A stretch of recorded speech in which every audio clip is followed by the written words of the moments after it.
నమస్తే, welcome to వి3 news. లక్ష్యం సమాజహితం. ఇక వార్తల్లోకి వెళ్లే ముందు ముఖ్యాంశాలు. తల్లిపాలు బిడ్డకి మొదటి టీకాతో సమానం. ఆర్థిక వైద్య ఆరోగ్య శాఖ మంత్రి హరీష్ రావు.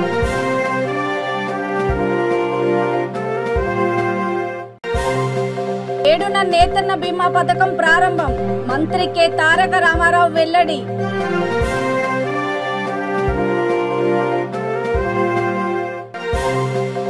పేదింటి ఆడపడుచులకు పెద్దన్న CM KCR. Ramagundam MLA Korukanti Chandar వ్యాఖ్య.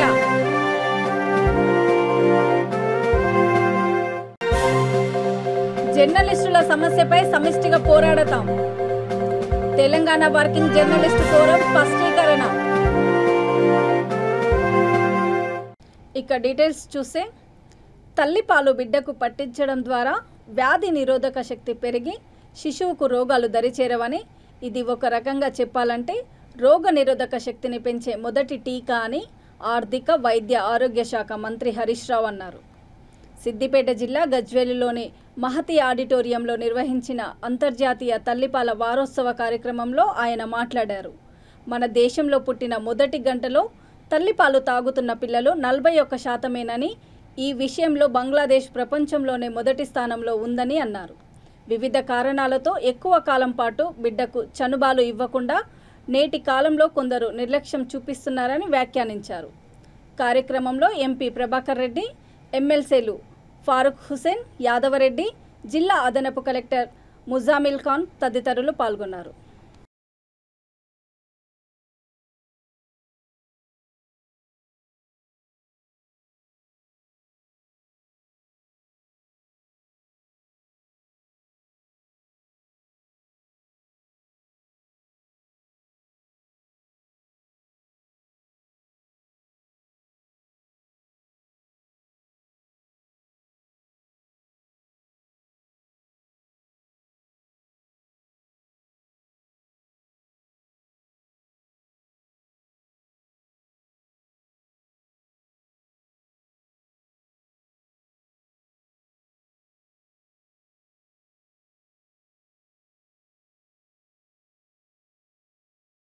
జాతీయ చేనేత దినోత్సవం సందర్భంగా ఈ నెల 7వ తేదీన నేతన్న బీమా పథకం ప్రారంభించనున్నామని మంత్రి కేటీఆర్ తెలిపారు. చేనేత మరమగ్గాల కుటుంబాలకు ఆర్థిక భరోసా కల్పించేందుకు రైతు బీమా తరహాలోనే నేతన్న బీమా పథకాన్ని అమలు చేయబోతున్నామని ప్రకటించారు. బీమా కాలంలో లబ్ధిదారులైన చేనేత మరమగ్గాల కార్మికులు ఎవరైనా దురదృష్టవశాత్తు చనిపోతే వారి కుటుంబానికి ఆర్థిక భరోసాగా నామినీకి 5 లక్షల రూపాయలు అందజేస్తామన్నారు. లబ్ధిదారులు చనిపోయిన 10 రోజుల్లో ఈ మొత్తం ఖాతాలో జమ అవుతుందని చెప్పారు. 60 సంవత్సరాల లోపు ఉన్న చేనేత మరమగ్గాల కార్మికులందరూ ఈ పథకానికి అర్హులే అన్నారు. నేతన్న బీమా కోసం ఎల్ఐసితో తమ ప్రభుత్వం ఒప్పందం చేసుకుందన్నారు. వార్షిక ప్రీమియం కోసము చేనేత, పవర్లూము కార్మికులు ₹1 కూడా కట్టవలసిన అవసరం లేదని కేటీఆర్ చెప్పారు.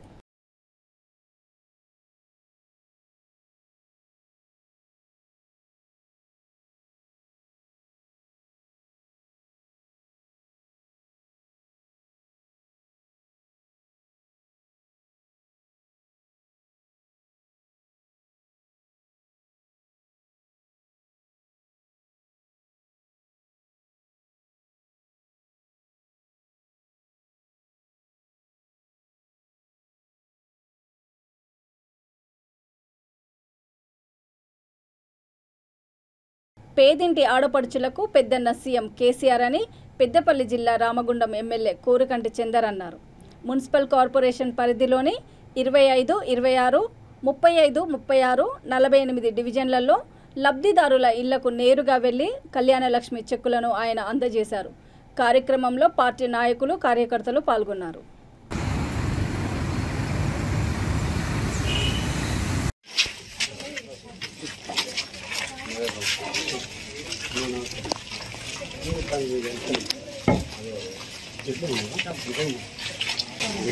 అని చూడండి సార్.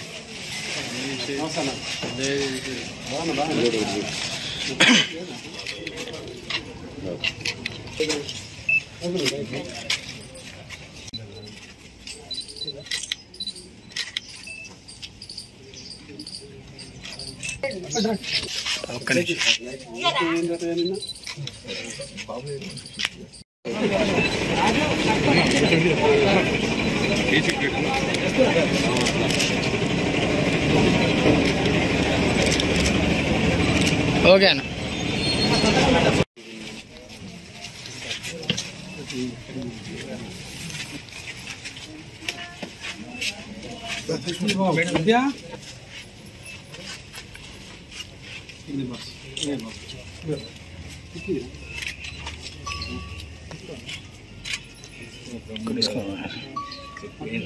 మస్తు చూడండి అన్న, చూడండి.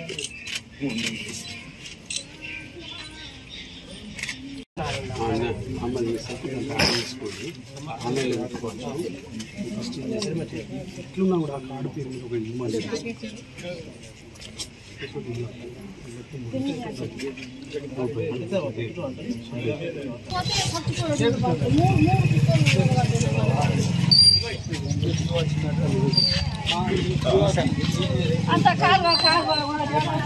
ఈరోజు కళ్యాణ లక్ష్మి చెక్కుల పంపిణీ ఇంటింటికి వెళ్ళి ఆ యొక్క పేద కుటుంబంలో పెళ్లి జరిగినప్పుడు గౌరవ ముఖ్యమంత్రి కేసీఆర్ గారు పేదింటి ఆడబిడ్డ పెళ్లి భారం కాకూడదని ఆలోచన చేసి భారతదేశంలో ఏ రాష్ట్రంలో లేనటువంటి విధంగా కళ్యాణ లక్ష్మి షాదీ ముబారక్ పథకాన్ని ప్రవేశపెట్టి అమలు చేస్తున్నటువంటి సందర్భంగా మేము ఇంటింటికి వెళ్ళి ఆ ఇంట్లో ఉన్నటువంటి బాధలను ఇబ్బందులను తెలుసుకొని వాటిని గౌరవ ముఖ్యమంత్రి కేసీఆర్ గారి నాయకత్వంలో ఉన్నటువంటి సంక్షేమ పథకాలు ఆ కుటుంబానికి పూర్తిగా అమలయ్యేటువంటి విధంగా ఆలోచన చేస్తూ ఇంటింటికి వెళ్ళడం జరుగుతూ ఉన్నది. భారతదేశానికే ఆదర్శంగా ఉన్నటువంటి పథకం ఈ యొక్క కళ్యాణ లక్ష్మి పథకం. తెలంగాణ రాష్ట్రం రావడానికి ముందు పేదింట్లో ఆడబిడ్డ పెళ్లి భారంగా భావించుకున్నటువంటి రోజులు ఈ రోజులు. ఆ యొక్క పేదింటి బిడ్డ పెళ్లి అయితే నాకు కళ్యాణ లక్ష్మి చెక్కు తప్పకుండా అందుతుంది అనేటువంటి సంతోషం కొద్దీ పెళ్లి చేస్తున్నటువంటి కుటుంబాలను రామగుండం నియోజకవర్గంలో ఉన్నటువంటి ప్రతి ఒక్క కుటుంబానికి ఈ యొక్క కళ్యాణ లక్ష్మి చెక్కు అందేటువంటి విధంగా మా గౌరవ కార్పొరేటర్లు, మా సర్పంచులు అందరూ కూడా దీనికోసం కృషి చేయడం జరుగుతూ ఉన్నది. కేసీఆర్ గారి సంకల్పాన్ని, కేసీఆర్ గారి ఆశయాలను, వారి ఆలోచనలు అమలు చేయడమే మా బాధ్యతగా, ప్రజాప్రతినిధులుగా, గులాబీ సైనికులుగా మా అందరి బాధ్యతగా మేము పూర్తి స్థాయిలో క్షేత్రస్థాయిలో ప్రజలకు ప్రభుత్వ పథకాలను వివరిస్తూ ముందుకు పోవడం జరుగుతూ ఉన్నది. జర్నలిస్టుల సమస్యపై సమిష్టిగా పోరాడతామని తెలంగాణ వర్కింగ్ జర్నలిస్టుల ఫోరం వెల్లడించింది. టీడబ్ల్యూజేఎఫ్ నల్గొండ జిల్లా మిర్యాలగూడ నియోజకవర్గం మహాసభ ఎంపీడీఓ కార్యాలయంలో నిర్వహించారు. టీడబ్ల్యూజేఎఫ్ రాష్ట్ర నాయకుడు పుష్పాల మట్టయ్య, జిల్లా అధ్యక్షుడు ఆయుబ్ ఆధ్వర్యంలో జరిగిన మహాసభలో జర్నలిస్టుల రక్షణ కోసము ప్రభుత్వము ప్రత్యేక చట్టం చేయాలని కోరారు. జర్నలిస్టులపై దాడి చేస్తే ఊరుకునేది లేదని స్పష్టం చేశారు. అనంతరం నియోజకవర్గం నూతన కమిటీ ఎన్నికైంది. నూతన కమిటీని పలువురు జర్నలిస్టులు ఘనంగా సత్కరించారు.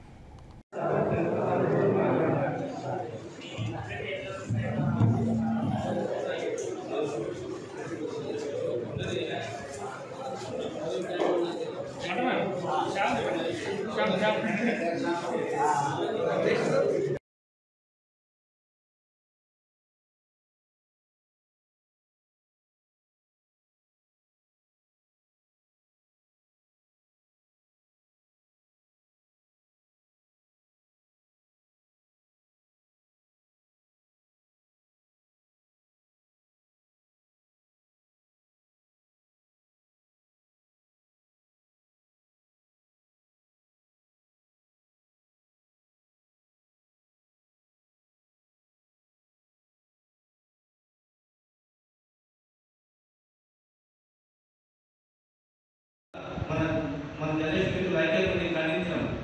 ఆడియావసరం అనేక సందర్భాలు ధర్నాలు రాష్ట్రాలు చేశాం. చివరికి మన వంట బాధితులు మనకు జర్నలిస్ట్ ఎన్టీవీ రిపోర్టర్ చనిపోతే దాన్ని కూడా మనం సంతాపం ప్రకటించడంలో కూడా మన జర్నలిస్టులు ముందున్నారు.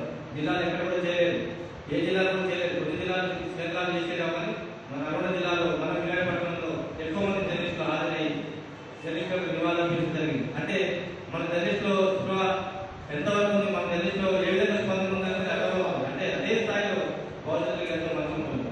ముఖ్యంగా ఎంతో మంది జర్నలిస్టులు విద్యాసంస్థలు ఇబ్బంది పడుతున్నారు. అనేక సంఘ నాయకులు ఎంతో మంది జిల్లా నాయకులు ఉన్నారు, ఎవరు కూడా ఎవరు పట్టించుకోలేదు. కానీ సంఘాలతో సంబంధం లేదు, మీరందరూ ఒకటే. రాష్ట్ర స్థాయి ఏ సంఘంలో మాకు సంబంధం లేదు, వినడం మాత్రం తెలియదు మాత్రం ఒకటే. మీరందరూ ఒకటే విధంగా ఒకటే మనం నిలబడతాం, ఒకటే పని ఒకటే దాని అని చెప్పి కార్యకర్తగా చెప్పి ఉన్నారు గణేష్. ఇదే విధంగా ముందుకెళ్తే మన అనుకున్న లక్ష్యాలు కూడా నెరవేరుతాయని చెప్పి నేను ఆశాభావం వ్యక్తం చేస్తున్నాను. యాక్టివ్గా మనం పనిచేద్దాం. తర్వాత తెలంగాణ వచ్చిన అనంతరం అనేక సంఘాలు ఏర్పడతాయి. ఆ సంఘాలు కొన్ని సంఘాలే కొద్దిగా యాక్టివ్గా పనిచేస్తున్నాయి. అందులో మన జర్నలిస్టుల కోసం అన్ని విధాలు రాష్ట్ర స్థాయిలో జిల్లా స్థాయిలో పోరాటాలు మంచి కూడా పోరాటాలు చేయాలని కోరుకుంటూ ఈ అవకాశం చాలా గర్వంగా ఉంది. ఎందుకంటే ఇంతమంది వివిధ పత్రికలలో పనిచేస్తున్నటువంటి ఇంతమంది జర్నలిస్టులు ఒక వేదిక మీదకి వచ్చి మీ యొక్క సమస్యల పరిష్కారం కోసం కానీ మీ యొక్క హక్కులను సాధించుకోవడం కోసం కానీ ఇక్కడ సమావేశం అవడం అనేటువంటిది చాలా గమనించదగ్గ విషయం. ముఖ్యంగా నేను మొదటి నుంచి చూస్తున్నాను. అలాగే ఇక్కడ ఉన్నటువంటి రిపోర్టర్లు కూడా అదే చైతన్యంతో పనిచేస్తున్నటువంటి వాళ్ళు ఉన్నారు. నేను రెగ్యులర్గా పత్రిక చూసేటువంటి సందర్భాల్లో ఒక 3-4 నెలల కాలంగా చూసిన హైదరాబాద్ నాగోల్ డివిజన్ జైపూర్ కాలనీలోని నల్లపోచమ్మ దేవాలయంలో బోనాల పండుగను ఘనంగా నిర్వహించారు. ఎల్బీ నగర్ తెరాస ఇన్ఛార్జి ముద్దగౌని రామ్మోహన్ గౌడ్ అమ్మవారికి ప్రత్యేక పూజలు నిర్వహించారు. ఈ కార్యక్రమంలో అర్చకుడు ఎస్వి మహారాజ్, పార్టీ నాయకులు సిహెచ్ రమేష్, మణికొండ వెంకటరమణ తదితరులు పాల్గొన్నారు. ఈరోజు బోనాల ఉత్సవాలు ఘనంగా జరుపుకోవాలని కోరుకుంటున్నాము. కాలనీవాసులందరికీ బోనాల శుభాకాంక్షలు జరుపుకుంటున్నాము. ఫస్ట్ రేపు పలరం బండి విజయవంతంగా జరుపుకోవాలని, వేలాది మంది రావాలని కోరుకుంటున్నాము. ఘన విజయం చేయాలని మీ అందరికీ. ఈరోజు బోనాలకు ఎలాంటి ఏర్పాట్లు చేశారు భక్తులకు? ఇవాళ బోనాలకి ఈరోజు ఉన్న భక్తులందరికీ ఏర్పాటు చేశాము.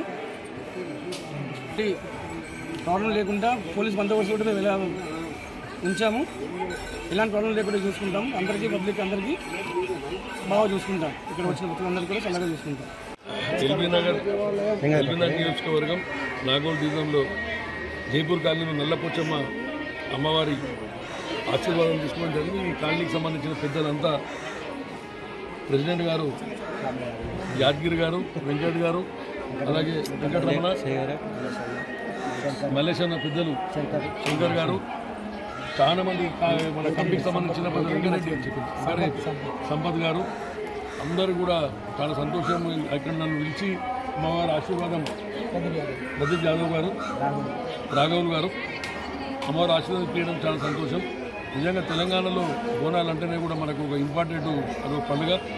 తప్పకుండా దాన్ని మనం అన్ని భక్తి శ్రద్ధలతో తీసుకోవాల్సిన అవసరం వీళ్ళ నుంచి ఉన్నది. ఈ యొక్క జైపూర్ కాలనీలో కూడా చాలా మంది కూడా బడుగు బలైన వర్గాలు కానీ మిడిల్ క్లాస్ చాలా మంది కూడా ఉన్నారు. వాళ్ళందరూ కూడా ఈ కాలనీలో బ్రహ్మాండంగా కలిసిమెలిసి ఉండి ఏ పండుగ అయినా కూడా ఒక కుటుంబ సభ్యులుగా చేసుకుంటారు. ఎప్పుడు ఏదైనా ఒక పండుగ వాతావరణం ఉంటుంది. ఈరోజు కూడా బ్రహ్మాండంగా ఒక పండుగ వాతావరణంలో చేసుకున్నందుకు వారు ప్రత్యేకంగా బోనాల సందర్భంగా శుభాకాంక్షలు తెలియజేస్తూ, ఇక్కడ పుట్టిన బిడ్డగా నేను కూడా మీకు ఏ అవసరాలు ఉన్నా కూడా రాబోయే రోజుల్లో ఈ టెంపుల్కి సంబంధించి కూడా గతంలో నేను మాట ఇచ్చిన ఎంతో కొంత సాయం చేస్తానని చెప్పి తప్పకుండా, ఎందుకంటే కరోనా వచ్చి అవి కొంచెం ప్రాబ్లం ఉండే, ఈసారి కంపల్సరీ నాతో చేతనైంది కూడా ఈ గుడికి నేను సహకరిస్తా. అమ్మవారి ఆశీర్వాదం మీతో పాటు నాకు కూడా ఉండాలని చెప్పేసి కోరుతూ ఈ అవకాశం కల్పించిన ప్రజలందరికీ మనస్ఫూర్తిగా ధన్యవాదాలు తెలియజేస్తాను. గ్రేటర్ హైదరాబాద్లోని పలు ప్రాంతాల్లో సోమవారం ఉదయం భారీ వర్షం పడింది. సికింద్రాబాద్ కంటోన్మెంట్, తిరుమలగిరి, కార్ఖానా, బోయినపల్లి, మాదాపూర్, కుకట్పల్లి, హైదర్ నగర్, వివేకానంద నగర్, నేరేడ్మెట్ తదితర ప్రాంతాల్లో భారీ వర్షం కురిసింది. ఆయా ప్రాంతాల్లో వాహనదారులు ఇబ్బందులు ఎదుర్కొన్నారు.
తన వ్యవసాయ భూమి నుంచి దారి వేసి అక్రమంగా చుట్టూ ట్రెంచ్ కొట్టి గ్రామస్తులు వేధిస్తున్నారని ఓ రైతు నిర్మల్ కలెక్టర్ కార్యాలయంలో కిరోసిన్ పోసుకొని ఆత్మహత్య యత్నానికి ప్రయత్నించాడు.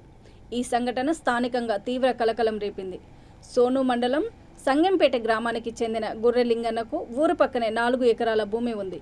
గ్రామస్తులు కక్షగట్టి తన భూమిలో నుంచి రోడ్డు వేసి తీవ్ర ఇబ్బందులకు గురి చేశారని గతంలో పోలీస్ స్టేషన్తో పాటు అధికారులకు ఎన్నోసార్లు ఫిర్యాదు చేశాడు. చివరకు హైకోర్టు ఉత్తర్వులతో లింగన్నకు భూ కేటాయింపు చేశారు. కానీ గ్రామస్తులు గత వారం కిందట మళ్లీ రోడ్డు వేసి భూమి చుట్టూ ట్రెంచ్ వేశారని వాపోయాడు. గతిలేని పరిస్థితిలో తన భార్యతో కలిసి కలెక్టర్ కార్యాలయంలో ఫిర్యాదు చేయడానికి వచ్చానని, సమస్య పరిష్కారం కావడం లేదని బాధతో ఆత్మహత్యకు ప్రయత్నించినట్లు బాధితుడు తెలిపాడు. చికిత్స నిమిత్తము బాధితుడిని పోలీసులు ఆసుపత్రికి తరలించారు.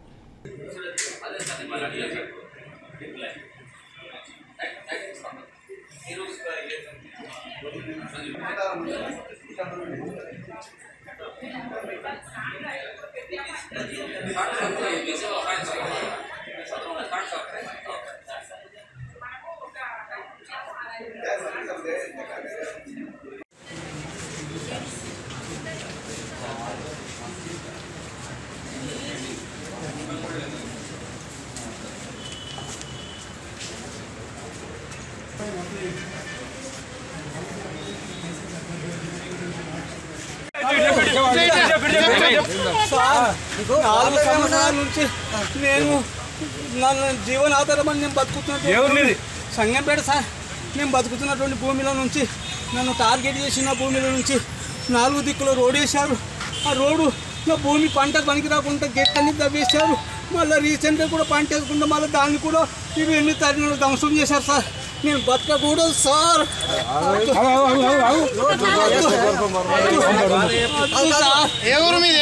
మాది సంగంపేట సార్. నా పేరు గొర్రెలింగన్న.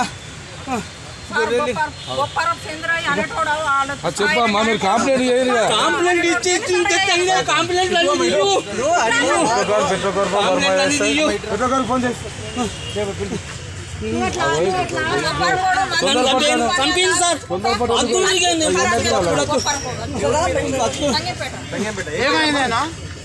ఏమైందమ్మా చెప్పు. రోడ్డు మేము మించ చేసిన కమాన్ ఆయన ఒట్టు దోసుకుంటా పోతున్నాం.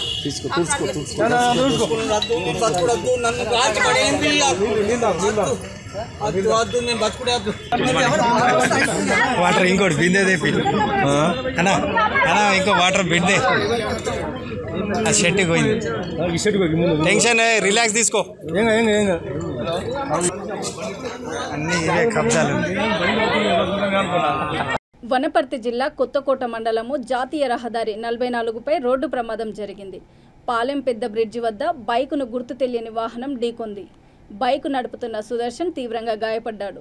బాధితుడు స్వగ్రామము నారాయణపేట జిల్లా జక్లేరు అడ్డాకుల మండలం శ్రీనివాస పత్తి కంపెనీలో తాను పనిచేస్తున్నట్లు బాధితుడు తెలిపారు.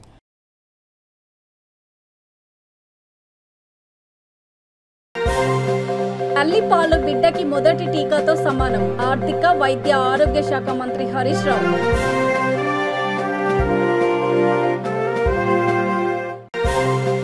ఏడున నేతన్న బీమా పథకం ప్రారంభం మంత్రి కె తారక రామారావు వెల్లడి.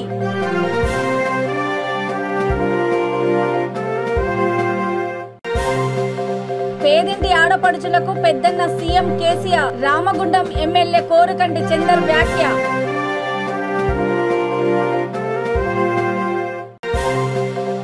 జర్నలిస్టుల సమస్యపై సమిష్టిగా పోరాడతాం. Telangana working journalist forum స్పష్టీకరణ.